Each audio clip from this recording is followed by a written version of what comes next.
Alors la radiofréquence, c'est une technique moderne qui est très utilisée en médecine et en chirurgie d'une manière générale pour traiter différentes pathologies, parfois graves. En médecine esthétique, son utilisation est récente et moderne.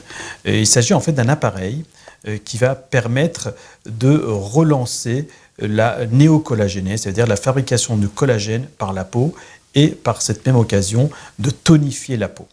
On a différents types de radiofréquences. La première catégorie, c'est la radiofréquence dite bipolaire. Il s'agit en fait d'une sonde qu'on va passer sur la peau et qui va chauffer les cellules graisseuses en profondeur.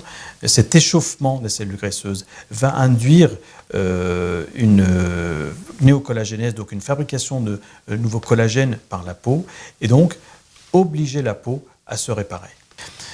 Il s'agit d'un traitement dont le résultat s'installe progressivement, voire très progressivement. On est sur un traitement de la peau, on est sur un traitement préventif de la peau. Donc il ne faut pas s'attendre après chaque traitement, immédiatement après chaque traitement, d'avoir le résultat. Donc, on est vraiment dans ce que je dis à mes patients, on est dans un soin de la peau, et donc c'est un traitement à long terme. On a un autre traitement de radiofréquence qu'on appelle la radiofréquence fractionnée ou le microneedling, qui est très différent de la radiofréquence bipolaire.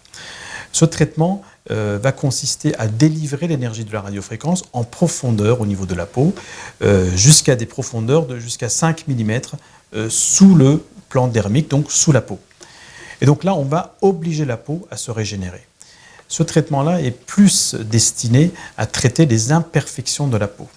Les imperfections, par exemple les cicatrices d'acné, par exemple les ridules au niveau de la peau, c'est le traitement idéal pour traiter ce type d'imperfection.